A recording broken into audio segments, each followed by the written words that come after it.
Assalamu alaikum wa rahmatullahi wa barakatuh, mes chers frères et sœurs.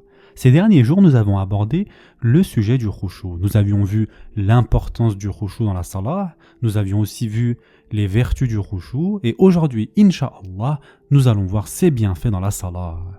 Mes chers frères et sœurs en islam, les bienfaits du khushu, c'est-à-dire le recueillement profond, l'humilité du cœur et la présence intérieure devant Allah Azza wa Jal sont nombreux. En plus de transformer notre salah, le khushu transformera également notre vie tout entière. Et en effet, Allah Azza wa Jal rend la salah facile et aimée par celui qui prie lorsqu'il est empreint de khushu. Et en effet, Allah Azza wa Jal dit dans le Coran « Et cherchez secours dans l'endurance et la salat ».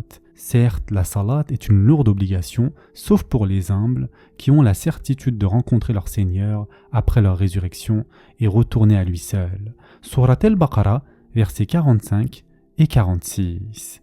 Mes chers frères et sœurs en islam, si notre salat nous paraît lourde, pénible ou accomplie comme une simple obligation mécanique, c'est souvent parce qu'il manque le khushu.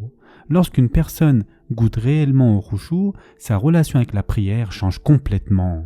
La salah cesse d'être une corvée pour devenir un refuge. Elle devient une source de tranquillité, de sérénité et de joie. On ne prie plus uniquement parce qu'il le faut, mais parce que le cœur en ressent le besoin.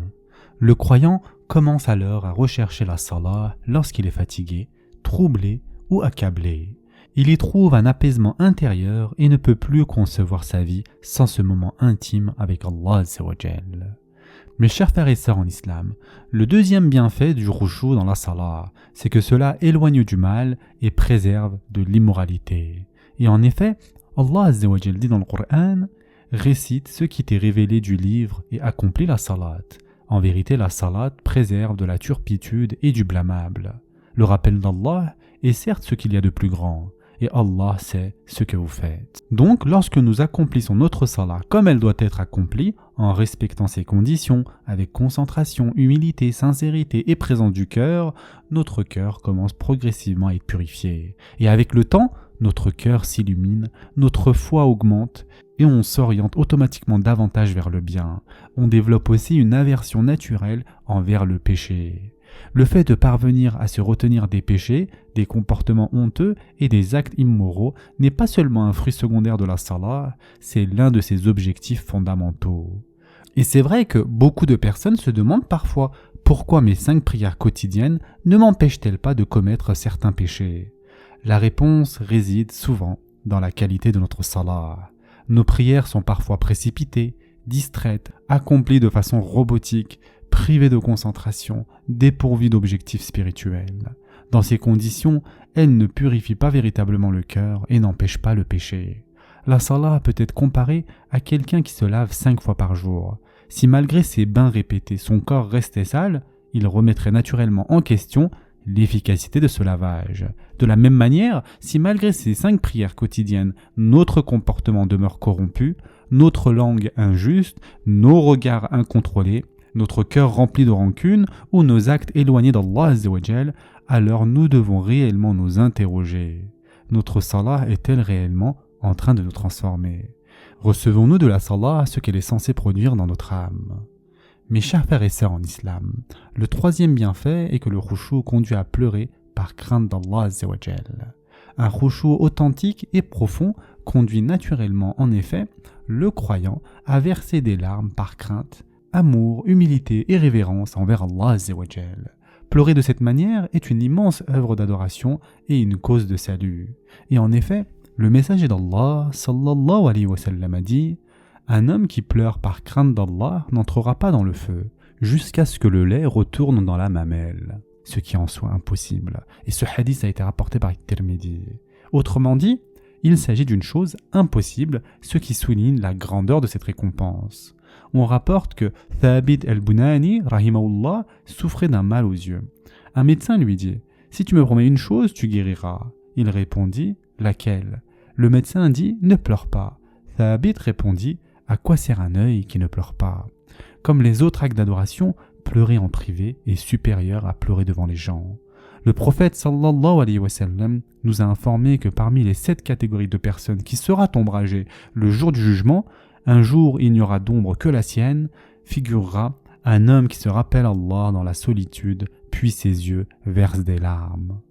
Le quatrième bienfait est que le khushu approfondit notre compréhension de l'essence même de la salah. Prier avec khushu nous conduit à comprendre donc cette réalité profonde de la salah. La salah n'est pas simplement une succession de mouvements corporels ou une récitation mécanique, elle est avant tout une orientation du cœur vers Allah, une orientation du corps vers Allah, un acte de proximité avec lui, un moment de servitude consciente. Le croyant commence alors à saisir que chaque posture, chaque parole et chaque invocation ont un sens spirituel profond.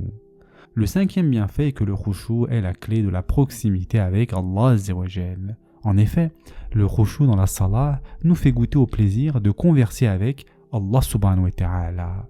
Cela augmente notre foi, cela attendrit notre cœur, cela diminue l'attachement excessif au monde, renforce le désir de rencontrer Allah Azza wa Jal et enfin nous fait aspirer à sa proximité dans l'au-delà.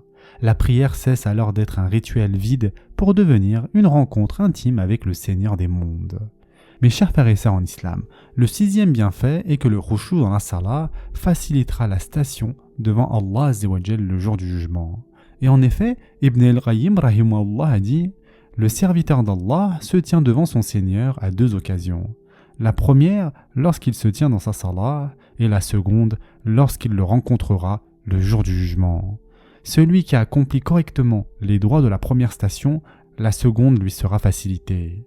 Quant à celui qui minimise, néglige et ne respecte pas les droits de la première station, c'est-à-dire la salah, la seconde lui sera rendue extrêmement difficile. » Cette parole, mes chers frères et sœurs en islam, nous rappelle que notre manière de nous tenir devant Allah Azza wa Jal aujourd'hui prépare la manière dont nous nous tiendrons devant lui le jour du jugement.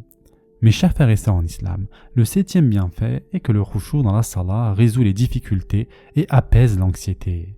Et en effet, comme nous l'avons vu en début de vidéo, Allah Azza wa Jal dit dans le Coran « Et cherchez secours dans l'endurance et la salat ». Certes, la salat est une lourde obligation, sauf pour les humbles qui ont la certitude de rencontrer leur Seigneur après leur résurrection et retourner à lui seul. Surat al-Baqarah, versets 45 et 46. De même, Hudayfa ibn al-Yaman, radiallahu anhu, rapporte « Chaque fois qu'une chose affligeait le prophète sallallahu alayhi wa sallam, il priait. » Se tourner donc vers la salat dans les moments d'épreuve faisait également partie de la pratique des prophètes précédents. Mes chers frères et sœurs en islam, à une époque où augmente l'anxiété, la dépression et les souffrances psychologiques, nous devons revenir au remède prophétique, se tourner vers la salah. Attention, cela ne signifie pas ignorer les autres moyens de soins, les causes médicales ou les traitements appropriés, mais surtout il s'agit de ne pas sous-estimer la force spirituelle, réparatrice et apaisante de la prière. Et enfin, pour terminer pour aujourd'hui, mes chers frères et sœurs en islam, le huitième bienfait est que le khushu est une source de force dans nos activités quotidiennes.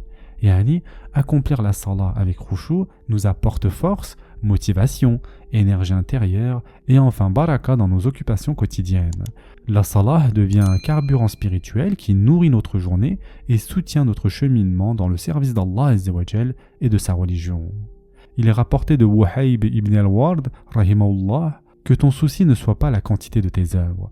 Préoccupe-toi plutôt de les perfectionner et de les accomplir correctement, car un serviteur peut être en train de prier tout en désobéissant à Allah dans sa prière.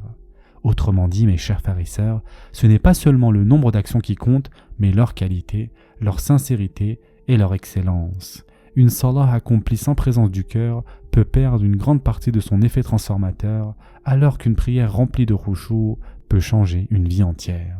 Ce sera tout pour aujourd'hui. En attendant, prenez soin de vous mes chers frères et sœurs et à très prochainement, Inch'Allah.